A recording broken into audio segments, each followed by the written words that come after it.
Then the children of Israel again did evil in the sight of the Lord, and they served the Baals and the Ashtoreths, the gods of Syria, the gods of Sidon, the gods of Moab, the gods of the people of Ammon, and the gods of the Philistines. And they forsook the Lord and did not serve him. So the anger of the Lord was hot against Israel, and he sold them into the hands of the Philistines and into the hands of the people of Ammon. From that year they harassed and oppressed the children of Israel for 18 years, all the children of Israel who were on the other side of the Jordan, and in the land of the Amorites in Gilead.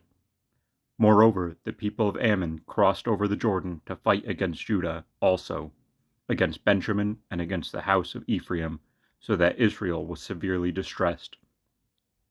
And the children of Israel cried out to the Lord, saying, We have sinned against you, because we have both forsaken our God and served the Baals. So the Lord said to the children of Israel, Did I not deliver you from the Egyptians, and from the Amorites, and the people of Ammon, and from the Philistines?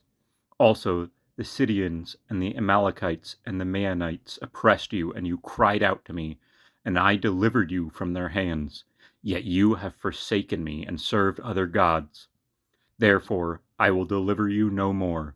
Go and cry out to the gods which you have chosen. Let them deliver you in your times of distress.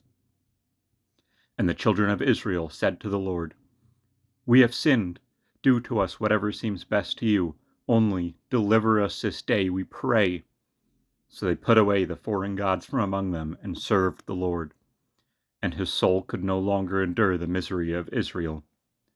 Then the people of Ammon gathered together and encamped in Gilead, and the children of Israel assembled together and encamped in Mizpah. And the people, the leaders of Gilead, said to one another, Who is the man who began the fight against the people of Ammon? He shall be head over all the inhabitants of Gilead. Now Jephthah the Gileadite was a man of mighty valor, but he was the son of a harlot, and Gilead begot Jephthah. Gilead's wife bore sons, and when his wife's sons grew up, they drove Jephthah out, and said to him, You shall have no inheritance in our father's house, for you are the son of another woman. Then Jephthah fled from his brothers, and dwelt in the land of Tob. And a worthless man banded together with Jephthah, and went out raiding with him. It came to pass after a time that the people of Ammon made war against Israel. And so it was, when the people of Ammon made war against Israel, that the elders of Gilead went to Jephthah, and from the land of Tob they said to Jephthah, Come and be our commander, that we may fight against the people of Ammon. So Jephthah said to the elders of Gilead, Did you not hate me and expel me from my father's house? Why have you come to me now, when you are in distress? And the elders of Gilead said to Jephthah, That is why we have turned again to you now, that you may go with us and fight against the people of Ammon, and be our head over all the inhabitants of Gilead. So Jephthah said to the elders of Gilead, If you take me back home to fight against the people of Ammon, and the Lord delivers them to me, shall I be your head? And the elders of Gilead said to Jephthah, The Lord will be a witness between us, if we do not do according to your words. Then Jephthah went with the elders of Gilead, and the people made him head and commander over them. And Jephthah spoke all his words before the Lord in Mizpah. Now Jephthah sent messengers to the king of the people of Ammon, saying, What do you have against me, that you have come to fight against me in my land? And the king of the people of Ammon answered the messengers of Jephthah, Because Israel took away my land when they came up out of Egypt, from Arnon as far as the Jabbok, and to the Jordan. Now therefore restore those lands peaceably. So Jephthah again sent messengers to the king of the people of Ammon, and said to him, Thus says Jephthah, Israel did not take away the lands of Moab, nor the lands of the people of Ammon. For when Israel came up from Egypt, they walked through the wilderness as far as the Red Sea, and came to Kadesh. Then Israel sent messengers to the king of Edom, saying, Please let me pass through your land.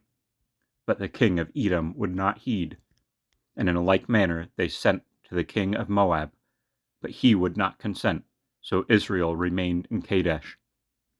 And they went along through the wilderness and bypassed the land of Edom and the land of Moab, came to the east side of the land of Moab, and encamped on the other side of the Arnon. But they did not enter the border of Moab, for the Arnon was the border of Moab. Then Israel sent messengers to Sihon, king of the Amorites, king of Heshbon, and Israel said to him, "Please let us pass through your land into our place." But Sihon did not trust Israel to pass through his territory, so he gathered all his people together, encamped in Jahaz, and fought against Israel. And the Lord God of Israel delivered Sihon and all his people into the hand of Israel, and they defeated them.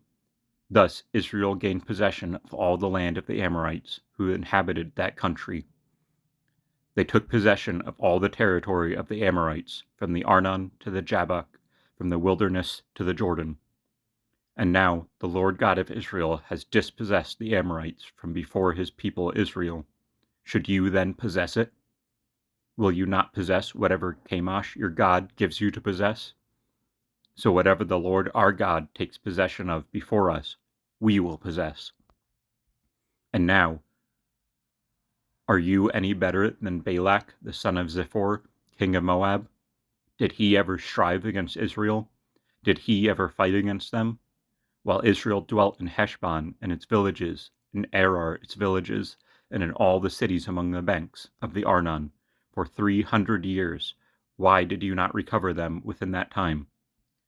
Therefore, I have not sinned against you, but you wronged me by fighting against me. May the Lord, the judge, render the judgment this day between the children of Israel and the people of Ammon. However, the king of the people of Ammon did not heed the words which Jephthah sent him. Then the Spirit of the Lord came upon Jephthah, and he passed through Gilead and Manasseh, and passed through Mizpah of Gilead, and from Mizpah of Gilead he advanced toward the people of Ammon. And Jephthah made a vow to the Lord, and said, "If you will indeed deliver the people of Ammon into my hands, then it will be whatever comes out of the doors of my house to meet me, when I return in peace from the people of Ammon, shall surely be the Lord's, and I will offer it up as a burnt offering." So Jephthah advanced toward the people of Ammon to fight against them, and the Lord delivered them into his hands. And he defeated them from Aroer as far as Minnith, 20 cities, and to Abel Keramim, with a very great slaughter. Thus the people of Ammon were subdued before the children of Israel. When Jephthah came to his house at Mizpah, there was his daughter coming out to meet him, with timbrels and dancing, and she was his only child. Beside her he had neither son nor daughter. And when it came to pass, when he saw her, that he tore his clothes, and said, "Alas, my daughter, you have brought me very low. You are among those who trouble me, for I have given my word to the Lord, and I cannot go back on it." So she said to him, "My father, if you have given your word to the Lord, do to me according to what has gone out of your mouth, because the Lord has avenged you to your enemies, the people of Ammon." Then she said to her father, "Let this thing be done for me. Let me alone for 2 months, that I may go and wander on the mountains, and bewail my virginity, my friends and I." So he said, "Go." And he sent her away for 2 months, and she went with her friends, and bewailed her virginity on the mountains. And it was so that at the end of 2 months that she returned to her father, and he carried out his vow to her which he had vowed. She knew no man. And it became a custom in Israel that the daughter of Israel went 4 days each year to lament the daughter of Jephthah the Gileadite. Then the men of Ephraim gathered together, crossed over the Jordan toward Zaphon, and said to Jephthah, "Why did you cross over to fight against the people of Ammon, and did not call us to go with you? We will burn your house down on you with fire." And Jephthah said to them, "My people and I were in a great struggle with the people of Ammon, and when I called you, you did not deliver me out of their hands. So when I saw that you would not deliver me, I took my life in my hands and crossed over against the people of Ammon, and the Lord delivered them up to me in my hand." Why then have you come up to me this day to fight against me?" Now Jephthah gathered together all the men of Gilead and fought against Ephraim. And the men of Gilead defeated Ephraim, because they said, "You Gileadites are fugitives of Ephraim among the Ephraimites and among the Manassites." The Gileadites seized the fords of the Jordan before the Ephraimites arrived. And when any Ephraimite who escaped said, "Let me cross over," the men of Gilead would say to him, "Are you an Ephraimite?"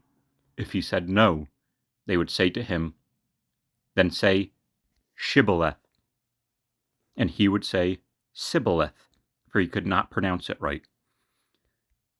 Then they would take him and kill him at the fords of the Jordan. There fell at that time 42,000 Ephraimites. And Jephthah judged Israel 6 years. Then Jephthah the Gileadite died, and was buried among the cities of Gilead. After him, Isban of Bethlehem judged Israel. He had 30 sons, and he gave away 30 daughters in marriage, and he brought in 30 daughters from elsewhere for his sons. He judged Israel 7 years. Then Isban died and was buried in Bethlehem. After him, Elon the Zebulunite judged Israel. He judged Israel 10 years. And Elon the Zebulunite died and was buried at Aijan in the country of Zebulun. After him, Abdon the son of Hillel the Pirathonite judged Israel. He had 40 sons and 30 grandsons, who rode on 70 young donkeys. He judged Israel 8 years. Then Abdon the son of Hillel the Pirathonite died and was buried in Parathon, in the land of Ephraim, in the mountains of the Amalekites.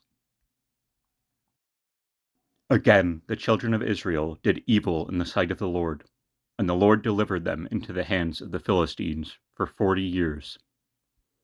Now there was a certain man from Zorah, the family of the Danites, whose name was Manoah, and his wife was barren and had no children.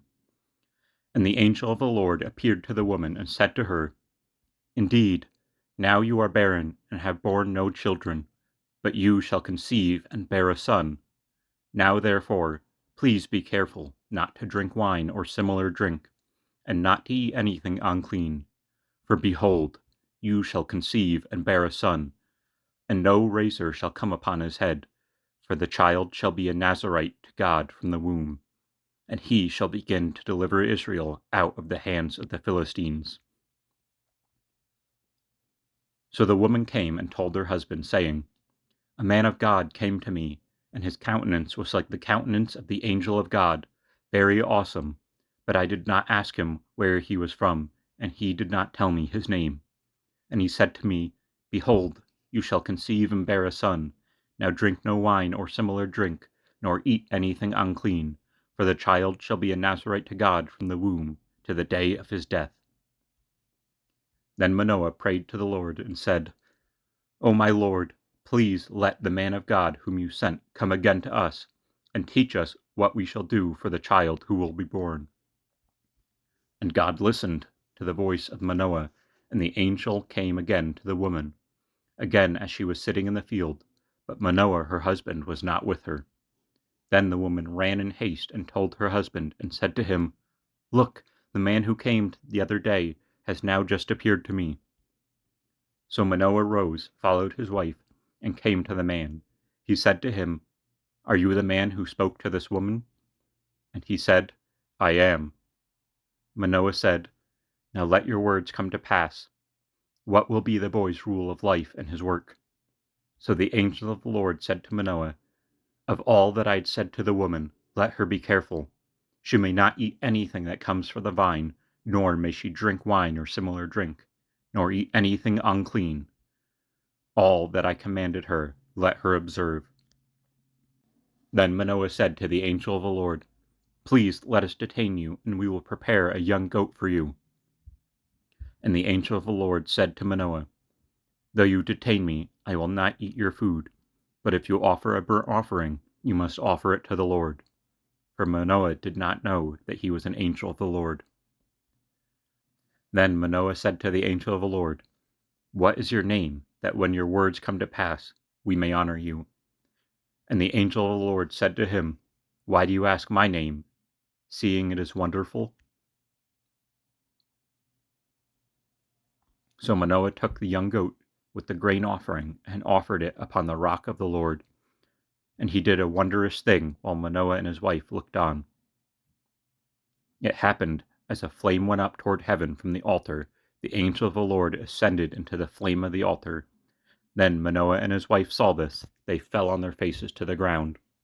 When the angel of the Lord appeared no more to Manoah and his wife, then Manoah knew that he was the angel of the Lord. And Manoah said to his wife, "We shall surely die, because we have seen God." But his wife said to him, "If the Lord had desired to kill us, he would not have accepted a burnt offering and a grain offering from our hands, nor would he have shown us all these things, nor would he have given us such things as these at this time." So the woman bore a son and called his name Samson. And the child grew, and the Lord blessed him. And the Spirit of the Lord began to move upon him at Manaah, Dan, between Zorah and Eshtaol.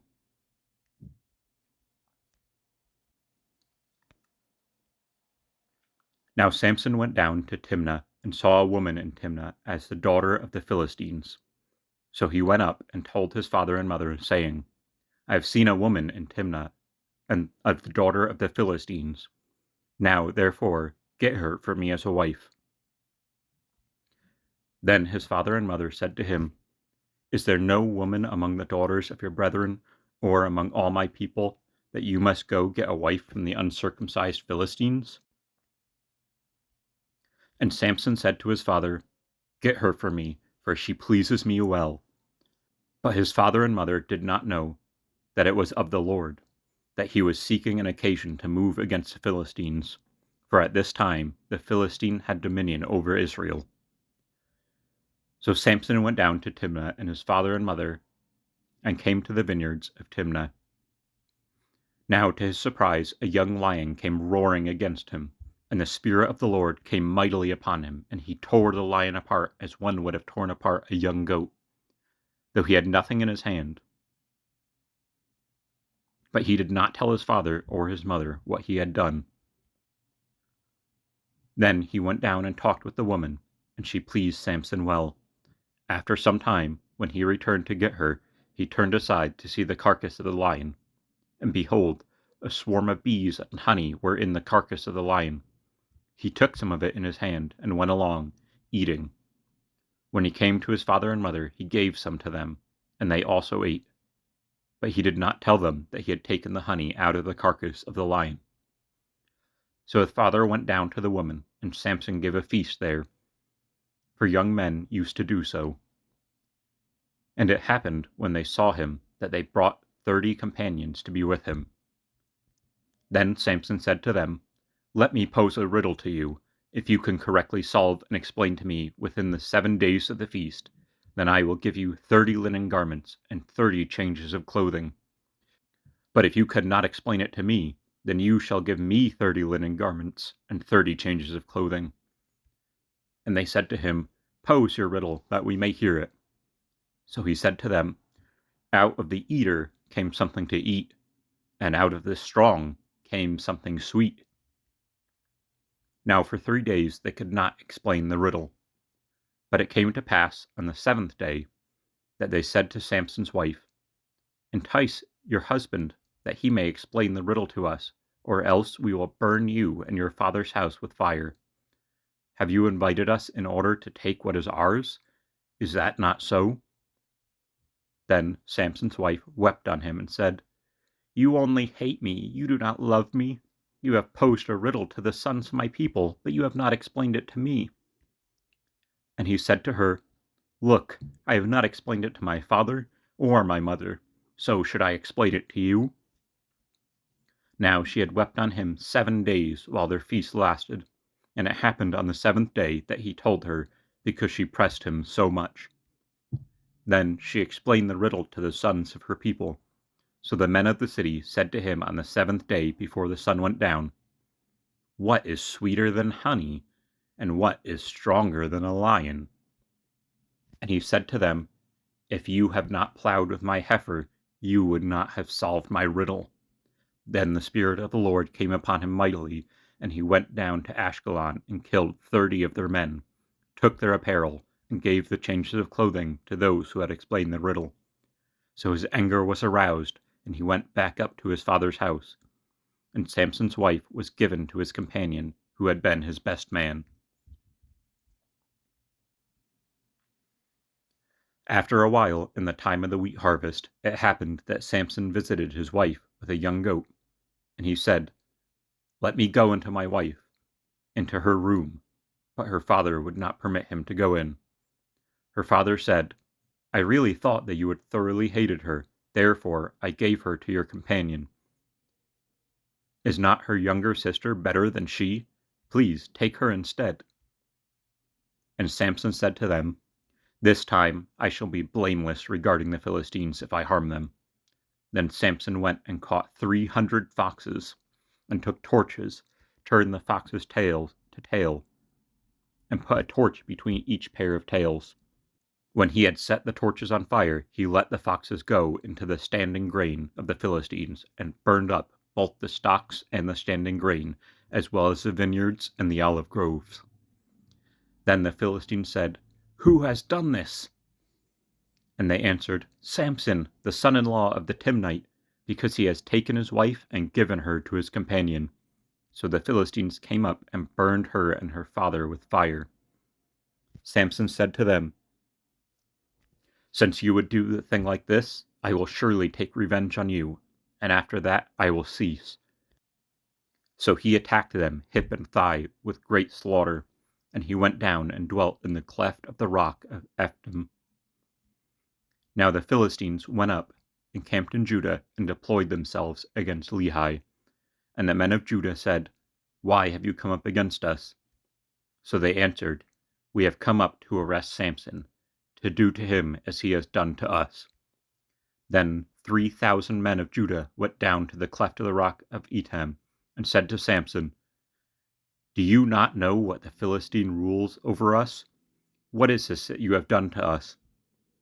And he said to them, "As they did to me, so I have done to them."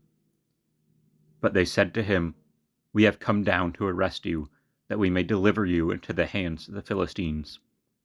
Then Samson said to them, "Swear to me that you will not kill me yourselves." So they spoke to him, saying, "No, but we will tie you securely and deliver you into their hand, but we will surely not kill you." And they bound him with 2 new ropes and brought him up from the rock. When he came to Lehi, the Philistines came shouting against him. Then the Spirit of the Lord came mightily upon him, and the ropes that were on his arms became like flax that is burned with fire, and his bonds broke loose from his hands. He found a fresh jawbone of a donkey, reached out his hand and took it, and killed 1,000 men with it.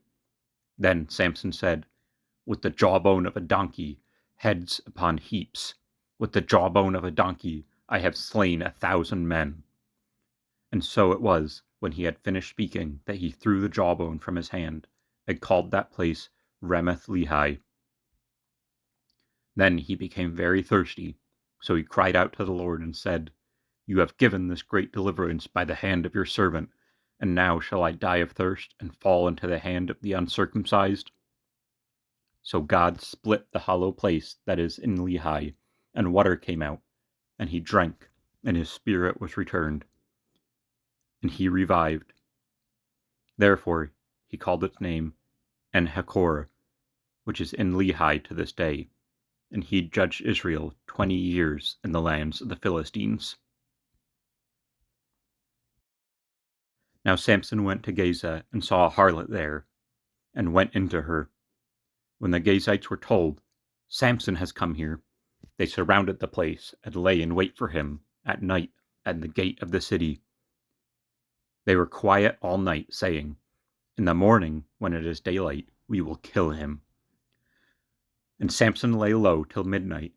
Then he arose at midnight, took hold of the doors of the gate of the city, and the 2 gateposts, pulled them up, bar and all, put them on his shoulders, and carried them to the top of the hill that faces Hebron. Afterwards it happened that he loved a woman in the valley of Sorek, whose name was Delilah.